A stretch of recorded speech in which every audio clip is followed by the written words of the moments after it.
Olá, graça e paz, meu irmão e minha irmã. Estamos iniciando a leitura da Bíblia em 365 dias, uma dose de amor com a Palavra de Deus.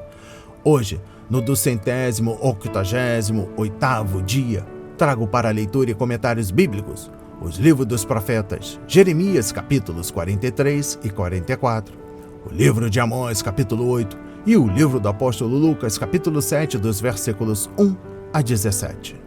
Neste momento, você precisa estar de posse de um bloco de anotação, caneta ou lápis. A Bíblia, tão importante quanto a sua leitura diariamente, nos aproxima de Deus, fortalecendo assim a nossa fé e a esperança. Enquanto você prepara o nosso kit de fé, trago uma mensagem rápida. Todos nós temos a necessidade de estarmos em comunhão com Deus diariamente. Comunhão esta, agora, a leitura da Bíblia. Orar, meditar, refletir. A Bíblia Sagrada está cheia de promessas. Precisamos acreditar na palavra de Deus. Alimente a sua fé. A sua palavra tem muito mais força do que as coisas contrárias. Estamos vivendo um tempo em que devemos abrir os olhos.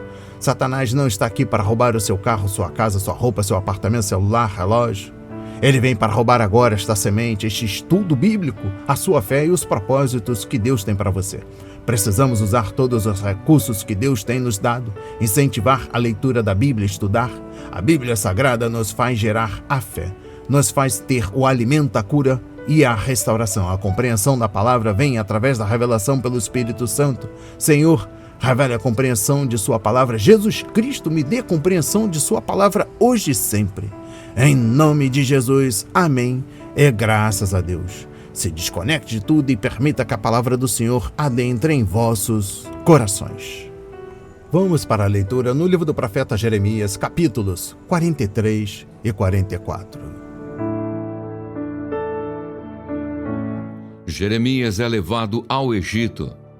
Quando Jeremias acabou de falar a todo o povo todas as palavras do Senhor, o Deus deles, palavras todas com as quais o Senhor, o Deus deles, o havia enviado ao povo, Azarias, filho de Osaías, Joanã, filho de Cariá, e todos os homens orgulhosos disseram a Jeremias: é mentira isso que você está dizendo. O Senhor, nosso Deus, não o enviou a dizer: não entrem no Egito para morar. Baruque, filho de Nerias, é que está incitando você contra nós, para nos entregar nas mãos dos caldeus, a fim de nos matarem ou nos exilarem na Babilônia. Assim, nem Joanã, filho de Cariá, nem os capitães dos exércitos, nem o povo todo obedeceu à voz do Senhor para ficarem na terra de Judá. Pelo contrário, Joanã, filho de Cariá, e todos os capitães dos exércitos reuniram todo o remanescente de Judá, que de todas as nações para as quais haviam sido dispersos, tinham voltado para morar na terra de Judá, isto é, reuniram os homens, as mulheres e as crianças, as filhas do rei e todos os que Nebuzaradã, o chefe da guarda, tinha deixado com Gedalias, filho de Aicão, filho de Safã, bem como o profeta Jeremias e Baruque, filho de Nerias, e entraram na terra do Egito, desobedecendo a voz do Senhor, e chegaram até Táfnis. Jeremias profetiza a conquista do Egito por Nabucodonosor. Então a palavra do Senhor veio a Jeremias em Táfnis, dizendo: pegue algumas pedras grandes e enterre-as na argamassa do pavimento que está à entrada do palácio de Faraó, em Táfnis, à vista de homens judeus, e diga-lhes: assim diz o Senhor dos Exércitos, o Deus de Israel: eis que eu mandarei vir Nabucodonosor, rei da Babilônia, meu servo, e porei o seu trono sobre estas pedras que enterrei. Ele estenderá a sua tenda real sobre elas, virá e destruirá a terra do Egito. Quem é para a morte, vai para a morte. Quem é para o cativeiro, vai para o cativeiro. E quem é para a espada, vai para a espada. Porá fogo nos templos dos deuses do Egito e os queimará, levando cativos os ídolos. Limpará a terra do Egito, assim como um pastor tira os piolhos da sua própria roupa, e sairá dali em paz. Quebrará as colunas de Bet-Semes na terra do Egito e queimará os templos dos deuses do Egito. A infidelidade dos judeus é repreendida. palavra que veio a Jeremias a respeito de todos os judeus moradores da terra do Egito, em Migdol, em Táfnis, em Mênfis e na terra de Patros. Assim diz o Senhor dos Exércitos, Deus de Israel: vocês viram todo o mal que fiz cair sobre Jerusalém e sobre todas as cidades de Judá. Eis que hoje elas estão em ruínas, e ninguém mora nelas, por causa da maldade que fizeram para me provocarem a ira, indo queimar incenso e servir outros deuses que nem eles, nem vocês, nem os pais de vocês haviam conhecido. Sempre de novo eu lhes enviei os meus servos, os profetas, para lhes dizer: não façam esta coisa abominável que eu detesto. Mas eles não quiseram ouvir, nem atenderam para se converterem da sua maldade, para não queimarem incenso a outros deuses. Por isso derramou-se a minha indignação e a minha ira, que se acenderam nas cidades de Judá e nas ruas de Jerusalém, fazendo com que ficassem arrasadas e em ruínas, como hoje se vê. E agora assim diz o Senhor Deus dos Exércitos, o Deus de Israel: por que estão fazendo este mal tão grande contra vocês mesmos, eliminando do meio de Judá homens e mulheres, crianças e aqueles que ainda mamam, de modo que não lhes fique nenhum remanescente? Por que vocês me irritam com as obras de suas mãos, queimando incenso a outros deuses na terra do Egito, aonde vieram para morar? Por que vocês querem ser eliminados e se tornar objeto de maldição e de deboche entre todas as nações da terra? Será que vocês já esqueceram as maldades dos seus pais, as maldades dos reis de Judá, as maldades das suas mulheres, as maldades que vocês mesmos fizeram e as maldades que as mulheres de vocês fizeram, maldades cometidas na terra de Judá e nas ruas de Jerusalém?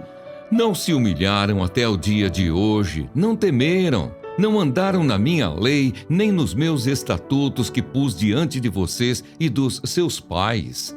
Portanto, assim diz o Senhor dos Exércitos, o Deus de Israel: eis que voltarei o meu rosto contra vocês para trazer desgraça e para eliminar todo o povo de Judá. Farei com que o remanescente de Judá, que se obstinou em entrar na terra do Egito para morar, seja totalmente destruído. Cairá a espada e a fome, desde o menor até o maior perecerão. Morrerão a espada e a fome.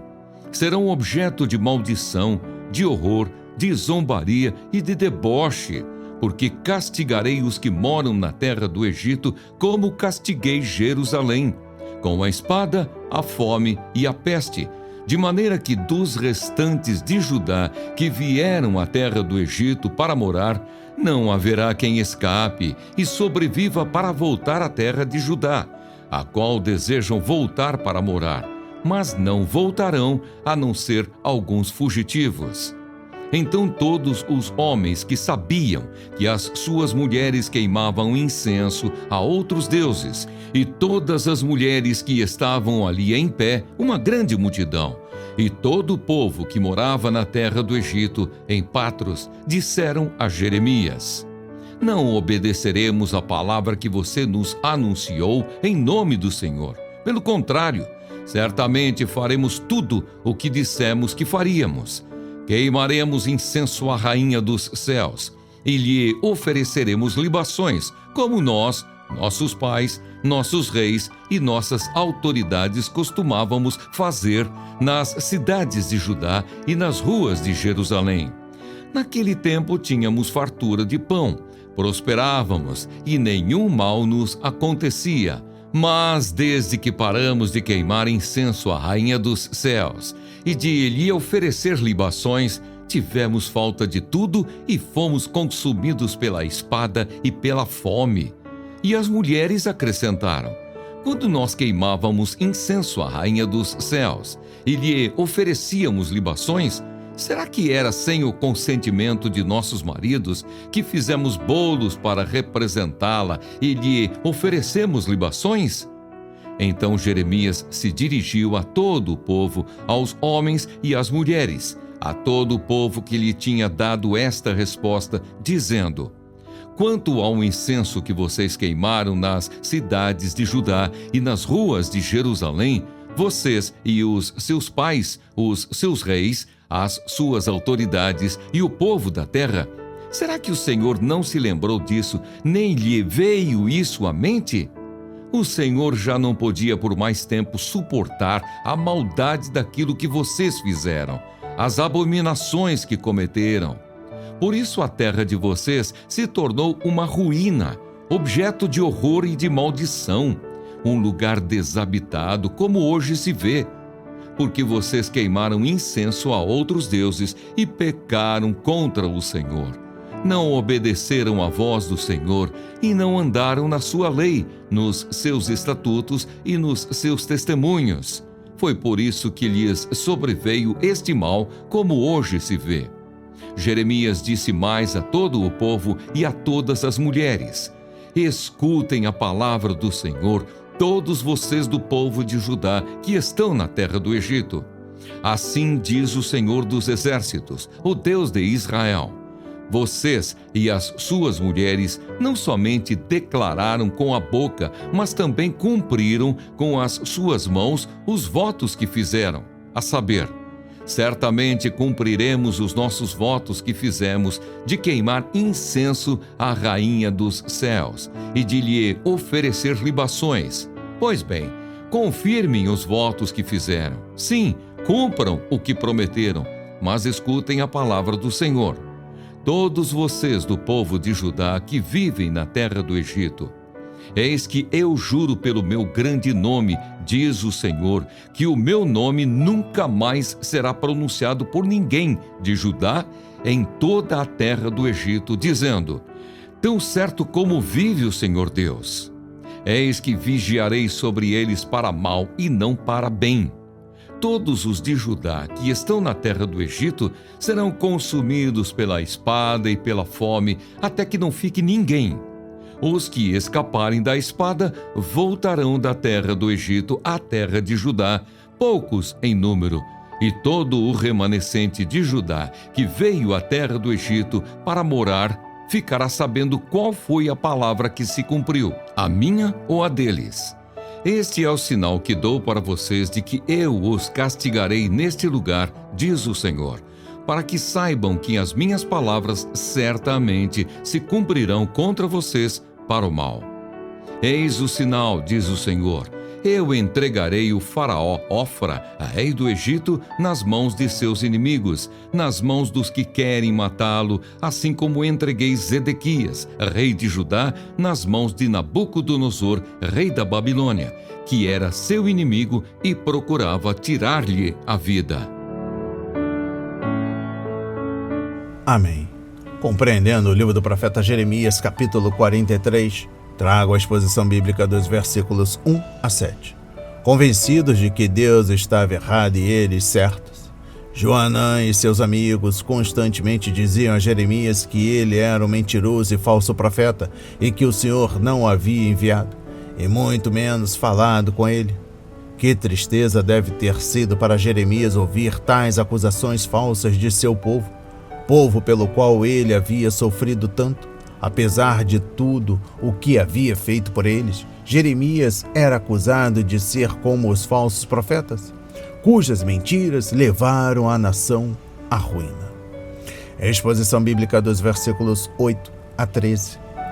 Este é o último sermão vigoroso de Jeremias. Enquanto os judeus o ouviam, ele recolhia algumas pedras grandes e as enterrava no barro do pavimento à entrada do palácio do faraó, em Tafines. Depois anunciou que o trono de Nabucodonosor estaria um dia sobre essas pedras, enquanto o rei de Babilônia sentenciaria o povo. Assim como Nabucodonosor fez com o templo de Jerusalém, ele faria aos deuses e aos templos do Egito. Sua vitória seria tão fácil como um pastor tirar piolhos de seu manto. Ainda por cima, os deuses que os judeus adorariam em terras egípcias estavam destinados à destruição. Compreendendo o capítulo 44, Esta é a última mensagem registrada de Jeremias se dirigindo ao seu povo. Ela foi dada ao Egito por volta do ano 580 a.C. Seu profeta foi chamado por Deus em 626 a.C., o 13º ano do reinado de Josias, conforme capítulo 1, versículo 2. Isso significa que ele desempenhou o seu ministério por 46 anos. A admirável fidelidade de Jeremias fica evidente, apesar de todo o desencorajamentos e transtornos que ele experimentou.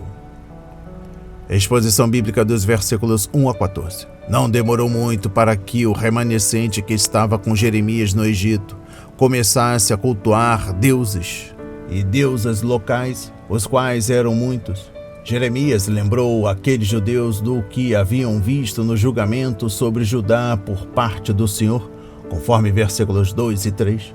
O Senhor destruíra a terra deles, a cidade de Jerusalém e o templo por causa da idolatria. Então, ele os lembrou das palavras que haviam ouvido, todas as mensagens dadas pelos profetas que Deus enviara para adverti-los insistentemente, conforme versículos 4 a 6. Exposição bíblica dos versículos 15 a 19. Os homens e mulheres que ouviam Jeremias tentaram defender seus pecados apelando para a experiência. Eles usaram o argumento pragmático: se funcionava é porque estava certo. Quando viviam em Judá e secretamente adoravam a rainha dos céus, Astarote ou Ishtar, deusa da fertilidade, tudo ia bem para eles. Eles tinham fartura de comida e desfrutavam de uma situação confortável. Concluíram então que estariam melhor desobedecendo a Deus e adorando os ídolos. Há vezes em que o sucesso é sinal da paciência de Deus conosco e não evidência de sua aprovação. E eu encerro a compreensão do livro do profeta Jeremias, capítulo 44. Trago a exposição bíblica dos versículos 19 a 23. As evidências mostram que as mulheres é que estavam conduzindo as práticas de idolatria e o marido cooperava com elas. As mulheres traziam votos de culto a Astarote e o marido aprovava, conforme versículos 24 a 26. De acordo com a lei judaica, se o marido aprovasse o voto da esposa, este seria válido, conforme Números capítulo 30. Consequentemente, a mulher culpava o marido e este queixava-se a Jeremias de que ela não lhe dava ouvidos. Eles cultuavam Astarote, assim como faziam quando estavam em Judá, e, dessa forma, tentar fazer com que as coisas ficassem boas. Vamos para a leitura no livro do profeta Amós, capítulo 8. A visão de um cesto de frutos. O Senhor Deus também me mostrou o seguinte: um cesto de frutos de verão, e perguntou: o que você está vendo, Amós? E eu respondi: um cesto de frutos de verão. Então o Senhor me disse: chegou o fim para o meu povo de Israel. Não posso mais ignorar o que fazem. Naquele dia, diz o Senhor Deus, os cânticos do templo serão gritos de dor, muitos cadáveres jogados por toda parte, silêncio. A ruína de Israel está perto. Ouçam isto, vocês que pisam os necessitados e destroem os miseráveis da terra, dizendo: quando passará a festa da lua nova para vendermos os cereais? E o sábado para abrirmos os celeiros de trigo, diminuindo a quantidade, aumentando o peso e enganando com balanças desonestas para comprarmos os pobres por dinheiro e os necessitados por um par de sandálias e vendermos o refúgio do trigo? O Senhor jurou pela glória de Jacó, dizendo: nunca me esquecerei de nenhuma das suas obras. Por causa disto, será que a terra não vai tremer? E não estarão enlutados todos os seus moradores? Toda a terra se levantará como o Nilo, será agitada e abaixará como o rio do Egito. Naquele dia, diz o Senhor Deus, Farei com que o sol se ponha ao meio-dia e com que a terra se cubra de trevas em pleno dia. Transformarei as suas festas em luto e todos os seus cânticos em lamentações. Vou fazer com que todos vistam roupas feitas de pano de saco e rapem a cabeça. Farei com que isso seja como luto por um filho único, luto cujo fim será como o dia de amargura. Eis que vem dias, diz o Senhor Deus, em que enviarei sobre a terra fome, não de pão, e sede, não de água, mas de ouvir as palavras do Senhor. Andarão de mar a mar e do norte até o oriente, correrão por toda parte, procurando a palavra do Senhor, mas não a acharão.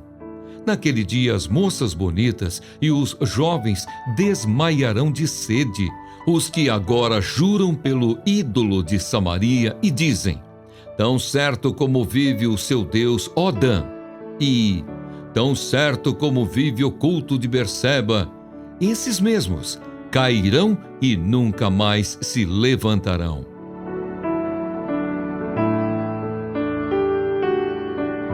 Amém. Compreendendo o livro do profeta Amós, capítulo 8, trago a exposição bíblica dos versículos 1 a 3. Por fim, a paciência de Deus chegou ao fim. Referência a Isaías 55, versículos 6 e 7. Ele decretou o juízo. Os cânticos no templo se tornariam cantos fúnebres, com choro e pranto, e cadáveres seriam espalhados por toda parte em tal quantidade que não teriam um enterro apropriado. Esta seria uma colheita amarga para Israel, mas a nação apenas colheria o que havia semeado. O povo ficaria tão arrasado que seria incapaz de discutir a tragédia, e o silêncio dominaria a terra. Exposição bíblica dos versículos 4 a 6. Amós declarou porque o fim estava se aproximando. E a razão era simples. Israel violou a lei de Deus e não conseguiu viver de acordo com a sua aliança. A primeira tábua da lei fala de nosso relacionamento com Deus, Êxodo 20, versículos 3 a 11. E a segunda de nosso relacionamento com os outros, Êxodo 20, versículos 12 a 17. Pois Israel se rebelaria contra as duas partes. O povo não amava ao Senhor e não amava ao próximo. Referência a Mateus 22, versículos 36 a 40. A exposição bíblica dos versículos 7 a 14. Amós, em seguida, descreveu como viria o fim. O profeta usou 4 imagens para revelar o terror do juízo vindouro. A primeira era um terremoto, versículo 8, que levantaria a terra como as águas do rio Nilo, que, na época, elevavam-se a mais de 7 metros durante a cheia. Até a terra tremeria por causa dos pecados do povo.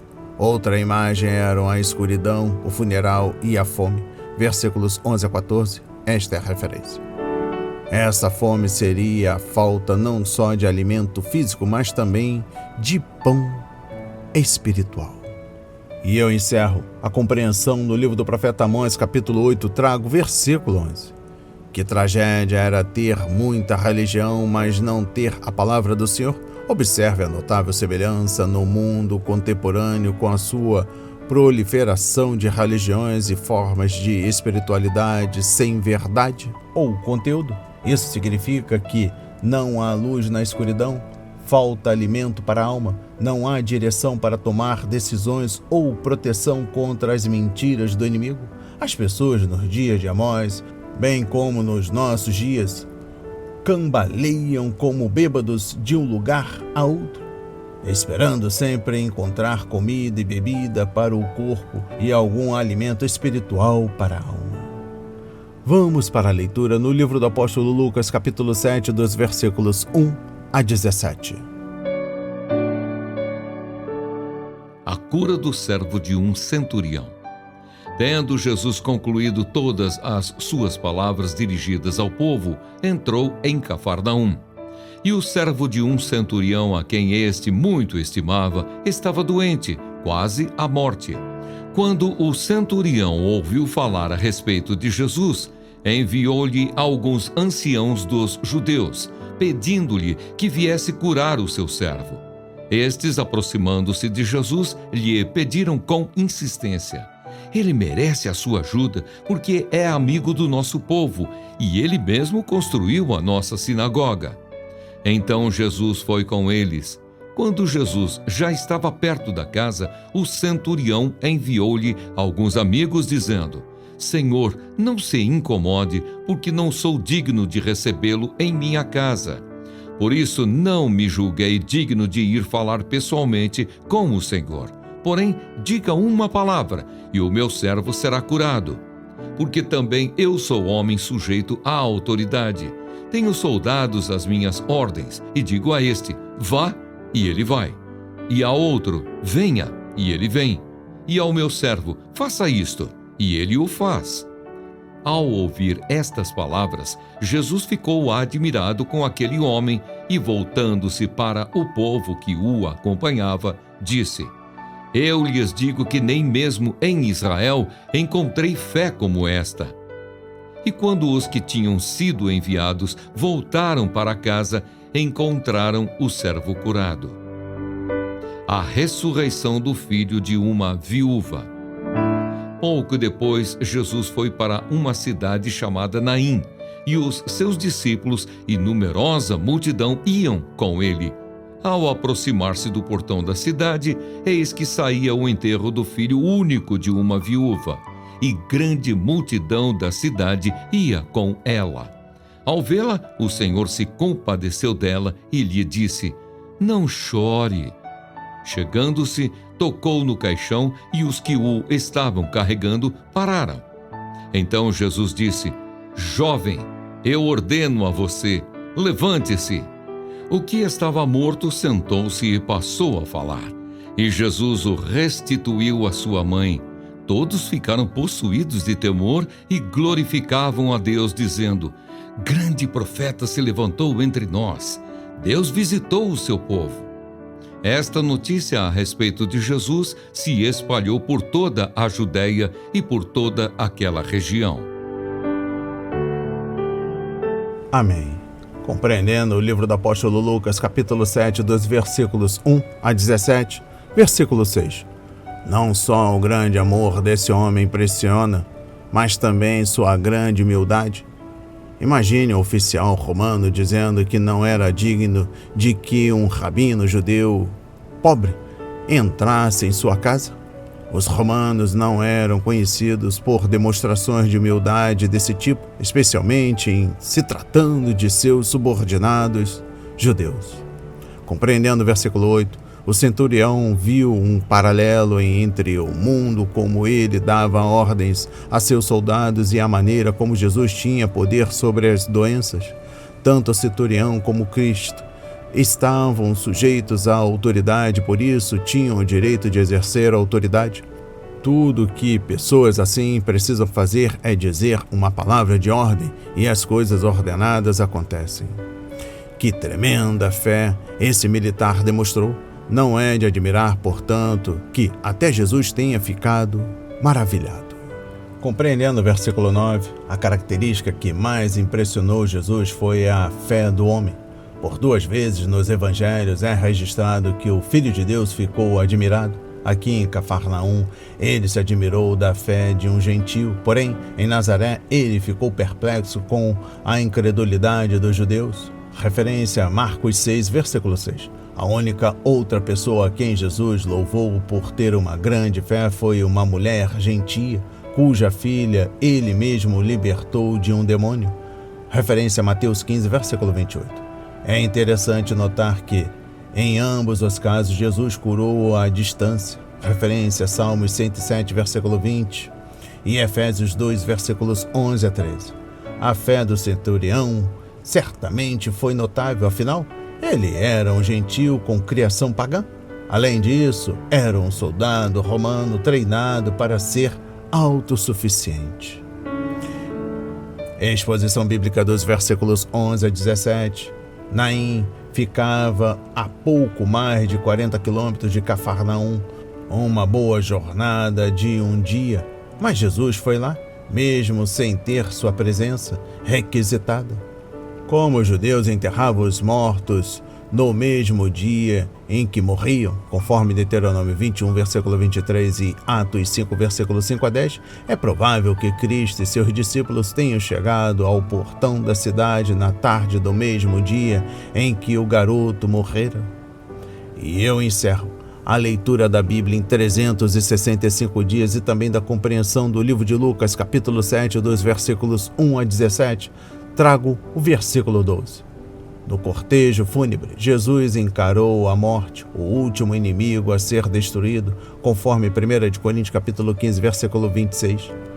Quando consideramos a dor e o sofrimento que a morte causa neste mundo, vemos que ela é de fato um inimigo contra o qual somente Jesus Cristo pode nos dar a vitória. Referência a 1 Coríntios capítulo 15, versículos 51 a 58 e Hebreus 2, versículos 14 a 15. O Filho de Deus teve de falar apenas uma palavra e o garoto foi levantado com vida e saúde. Aleluia! Recebam essas palavras na autoridade do Senhor. A palavra de hoje foi semeada para a minha vida e para a sua vida, para a honra e a glória do Senhor. Receba este alimento diário, não hesite, compartilhe. Deus está interessado na minha e na sua dor. Que Deus nos abençoe.